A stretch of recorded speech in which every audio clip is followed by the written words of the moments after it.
We are live with Lunch Break Live. George Stiffman, take it away. All right, so we're going to start by grinding our walnuts and pistachios for our baklava filling. Oh my gosh, I'm so excited about this recipe. George Stiffman is our tofu king. Oh, are we going to have a blender dance today, by the way? We are. It would ideally be made with a food processor. It grinds it a little bit better, but for our, blender does just as well. Wait, what are you putting in there? You put two things. What you got? I put the pistachios in there as well. Okay, so we got pistachios and walnuts going into the blender. Awesome. Pistachios and walnuts. We're going to pulse it just until it's a little bit gritty, but not too powdery. So all right, now here. We have a tradition, George. We literally do a blender dance. So hope you'll join us in this because, we're all eyes on you, George. Right. All right, so let's pulse it up. We're going to mix it real quick and then keep blending. Amazing. Welcome to Lunch Break Live, everybody. You are going to see a never-before-seen 5-step easy peasy pistachio baklava.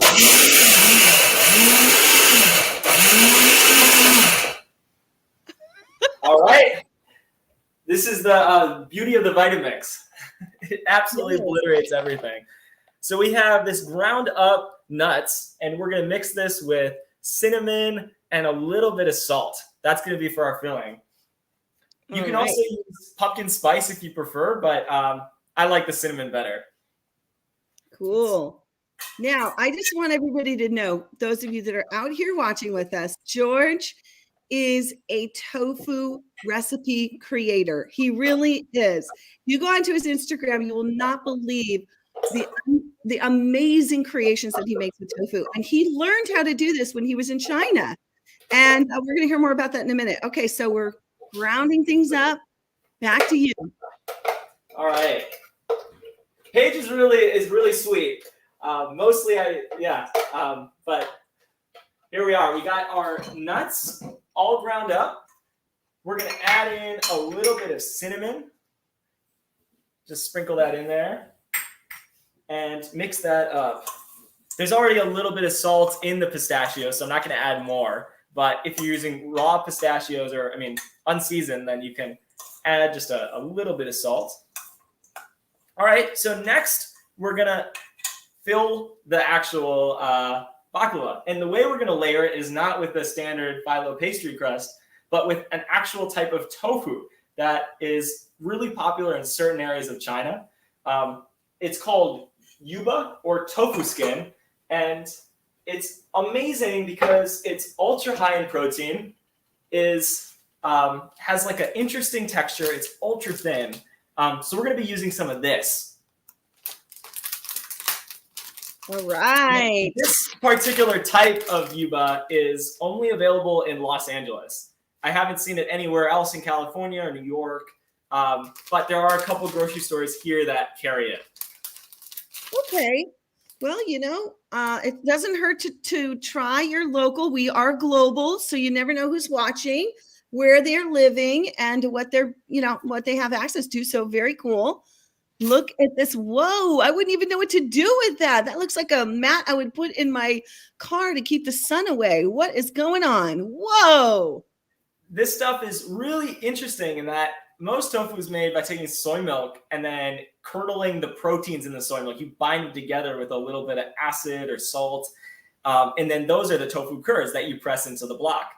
This stuff is a little different. You actually take soy milk and heat it, and there's a layer of fat and protein that just comes to the top.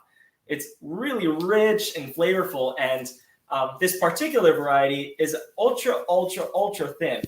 So if you can see, this is, maybe a millimeter thick. Okay, and that is pressed tofu. Am I right? So this one is not pressed. It's actually just the skin that's taken off. There's no pressing involved. Wow. Okay, I've never seen this before, and we're trusting you. You're taking us through this. I'm telling you, when you go on to George's Instagram, which I'm going to post right here, you will be blown away by what he does with tofu. He made this rainbow colored kind of blue and purple, and we used it in the promo tofu, and he makes it himself. It's unbelievable. Yes, it is like phyllo. That is what he's going to be working with. Exactly. Looks like paper, says Betty on Cornwall. All right, back to you, George. All right, so we're gonna take this and now trim it down to the size of our mold. Now you can use whatever size you like, whatever's easy. You can use a loaf pan. I'm gonna use this tray, this like restaurant tray. So I'm just gonna stick it on top and then trim around the sides. All righty. I think everybody is completely riveted. We are stunned and amazed. And there you go. All right, stay tuned. We're learning something new today, everybody. Never seen this before, ever in my 5 years doing this show. All right. So, yeah. Okay, so this is the skin of tofu. All right. Now, where can people get this? They're asking if they were to be able to possibly find it at a Chinese market. Is that one of the best places? Maybe Chinatown? Yeah, so this particular type of tofu is popular in Japan and China. You can get this normally at Chinese or Japanese markets in the frozen section. This is normally frozen and just those packets. This specifically, this is a very thin variety though, so it's a little bit harder to get a hold of. But you know, Chinese and Japanese markets are your best bet. All right, now I want to tell y'all, George is in the process of releasing his first book called Broken Cuisine. We're going to be hearing about that in a minute, but I love your tagline, which is, dun, da, da, da, wait for it, making vegan food taste better with new tools. Okay. All right, George, go for it. We're all eyes on this. Woo! All right. So we got this trimmed down. We're just going to start layering this in the container, brushing it with some virgin coconut oil, which has that nice, just fruity tropicalness. We're going to layer on a little bit of the pistachio, walnut, cinnamon mixture, and then just keep stacking it up. And then we're going to throw it in the oven. So yeah, let's get going. You got this. Here's our tray. We're going to take one layer. And again, this is really, really thin stuff. I mean, it's like, as thin as phyllo. We're just going to stick it right in the mold. Okay, and cool. Start brushing it with coconut oil. Now, I don't think a lot of people at home maybe would have that particular tray, but we could definitely use a bread pan, right? Totally. Bread pan, loaf pan, like anything that makes it snug. You want it to be snug in there, because if it's not, it's going to just cook a little weirder on the edges. Okay. All right. We trust you. Right now, get this, everybody. You spent time. Oh, so now do you put the second layer on top? We're going to do 3 layers, and then we're going to add 1 layer of nuts. And so just balancing that out. Okay. And in between is the virgin coconut oil. Is that what you're using? You said? Exactly. In between is the virgin coconut oil. That's just melted. So if yours is solid, just stick it on the microwave or stick it on the stovetop for maybe, a few seconds. Yeah, you can use like a double boiler too. You can put it in a bowl and have hot water underneath it so that you're not putting it into the pan and all that. That's one way to kind of deal with the chocolate when you double boil. Do you need to keep those moist while this is happening? It doesn't look like it. You just kind of get in there. So that's a good point, Paige. This stuff, if you leave it out for 30 minutes, it's going to start actually peeling upwards. Like the edges are going to kind of come upwards because it's going to dry out really fast. So in order to stop that, what you can do is you can either cover it with a paper towel that's a little bit moist. You can put it back in the same bag or a Ziploc bag, or you can just use it fast. All right, so tell us what it was like being in China for, what did you say, 8 months to a year? You spent time over there learning about the cuisine. Yeah, so I visited China in high school a number of years back and ended up I wasn't even vegetarian or vegan then, but was interested in these foods. And I ended up finding that in the city I was at, most of the breakfast foods were entirely vegan. And I mean, these were foods that I had never seen elsewhere. They're not common in other Chinese cuisines. It was really from the city. So I was like, man, that's so cool. I later went vegetarian and thought, what if we had more of these foods in the States? So I kept on, spending as much time as I could living in China and trying to research these foods. Worked in a couple Buddhist restaurants under some like monastery chefs. Ended up doing after that, kind of just traveling around China for a bit and just trying to find more interesting foods out there. And in the end, I fell really in love with tofu, which is one of these foods that is kind of misunderstood in the U.S. It's, a lot of people think of tofu as an ingredient, but it's really not an ingredient. It's a category of ingredients. And the difference is really big because, it's not something like tempeh or beans. There are 20 plus types of tofu, and they each have completely different flavors and textures and ways you can cook them. Wait, what? Wait, Yeah. Can we see what you're doing though? Can you bring the pan up close? Because it's fascinating. And I just see you keep layering and layering. So it's going to be like a baklava loaf-ish, or well, we're going to wait and see. But so you just keep layering. So how many of the tofu skins do you lay down and then you put the baklava filling in? Like, how does that go? So we do 3 sheets, and then we do 1 layer of nuts. So 3 more and then 1 more nut, 3 more, and usually like 15 or so layers, 12 to 15 is good. Can you bring us the mixture after you fill it for a second? Because I just want to show everybody who are just joining. We have lots of folks just joining us. People come in at any time of the day here. Can you tell us again what you blended in your Vitamix to make this mixture happen? So right over here we have walnuts and pistachios with a little bit of cinnamon and a little bit of salt. So really basic, nothing crazy here. And these nuts are actually just raw because in a second we're going to bake it in the baklava and they're going to get nice and toasty that way. Ooh, okay. Now, you said 20 different types of tofu. Let me just wrap my mind around that. Having grown up here in the United States of America, pretty much know one type of tofu. Sprouted organic, I hear, is the best to go for. So take it away. What? Yeah, well, it's interesting because the types of tofu that are popular here are actually the same ones that are pretty popular in China. You have your firm tofu, or your soft, or your silken. And, medium firm, extra firm, super firm, those are really types of firm tofu. So it's not that different. It's more of just varied in terms of how much they're pressed, so how dry they are versus how wet they are. And in China, there's actually not, tofu doesn't just vary on those firmness and water content, it also varies in terms of the way it's processed. So this type of tofu, yuba, is just the skim on top of hot soy milk that's just taken off and dried a little bit.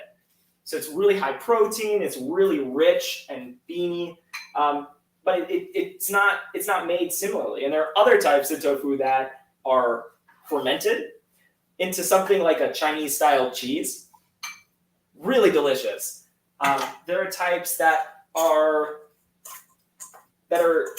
salted and preserved a little bit. There's stuff that's smoked. There's stuff that's salted with alkaline salts, which changes the structure a lot.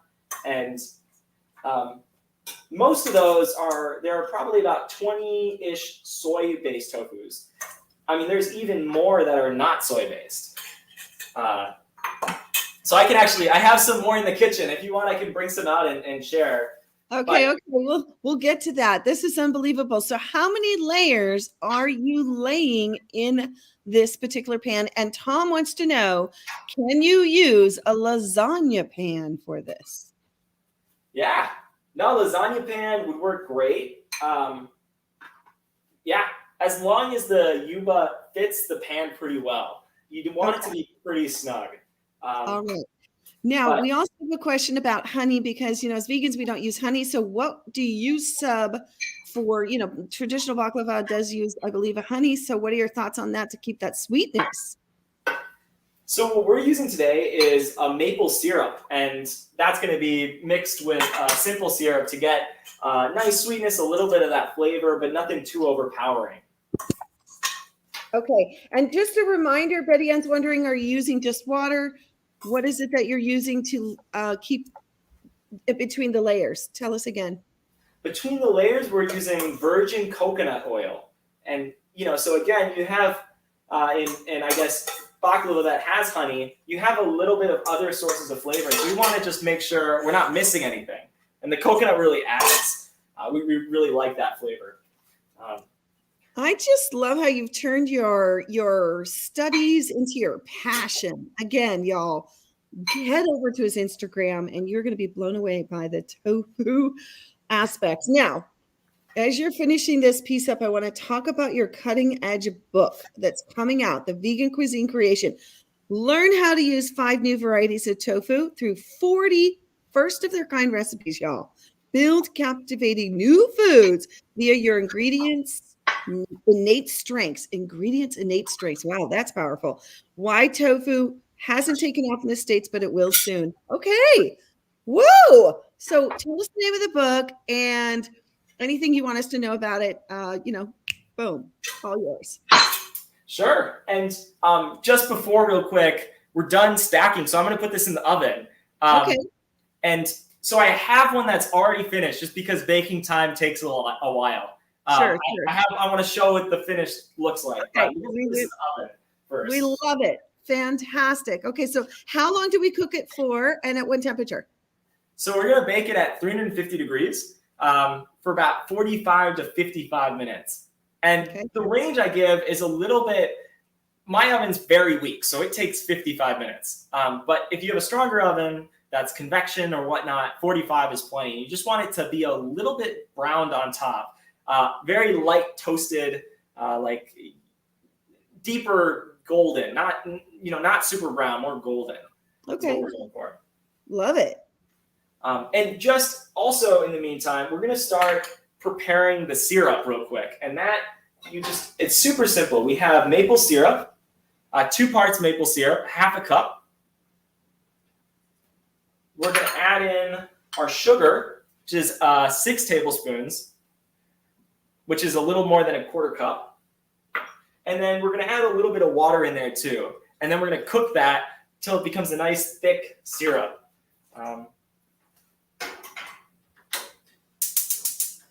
But yeah. Now, where are you coming in from, by the way, George? I don't think I know this. I'm coming in from Los Angeles. Okay. We're neighbors. Love it. But yeah, no, it seems like there's so much going on in the LA vegan world. It's really great to be around it. Yes, absolutely. Okay, so you have a finished product. I think you're going to show us that. Yes. And yeah, you got to grab it. Yes. So after it comes out of the oven, we're going to dump that hot sauce onto it, and it's going to sizzle a little bit. It's going to get sticky on top, and that's when we put on some sesame seeds and crumbled or pistachios that are just chopped a little bit. So this is the finished product. Let me pull a piece out just so you can see the layering too. Oh, that would be amazing. And while you do that, I just want to ask you, what would you like us to know about Broken Cuisine, his forthcoming book? We're all going to be looking for it for sure. Lots of tofu recipes, things you've never even heard about before. Yeah, thanks for sharing that, Paige. Absolutely. I'm not good at multitasking, but sorry. No, you're fine. I'm going to play this up. And so Broken Cuisine is a book about creating new vegan foods using new ingredients. And the idea is that all of our favorite foods, whether you're vegan or vegetarian or you eat a lot of meat, they were all created someday by a chef. And we want to find ways to create new vegan foods that can help not just substitute for whatever is out there now that's meat-based, but actually start to build a new vegan cuisine. So our book is going to be talking about 5 rare types of Chinese tofus. It's going to talk about how to use them in Western cooking. So, like, think not just Asian recipes or Chinese recipes. We're talking how can we make these foods palatable to a lot of Americans who don't even eat Asian food. And yeah. And I'm sorry, this is a little crumbly, so I'm just trying to get a good slice here. But we're happy to wait and see the finished product here.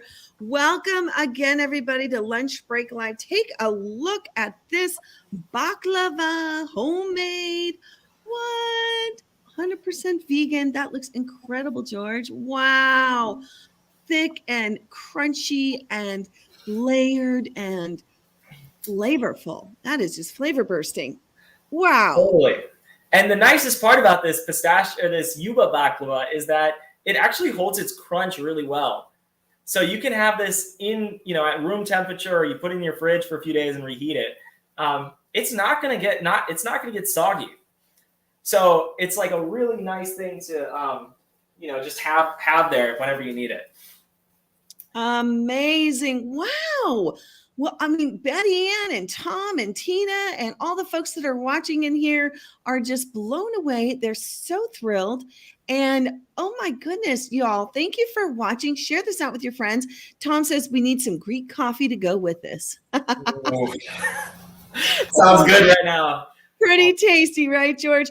All right, everybody, thank you so much for watching with us. Be sure to stay tuned for this launch of his book. And Tom says, please invite George back once he's launched the book. And I absolutely agree. I want to see how you make homemade tofu, like from scratch. And I'm really excited about that. So yes, we'll definitely invite George back. And we thank you all for watching here on Lunch Break Live. You're going to find this printable recipe and thousands of others over on JaneUnchained.com. Thanks again for watching. We appreciate it. Out with you, George. Final words. Take it away. Thanks so much for having me. And let's cook some tofu. All right. Sounds good. See y'all next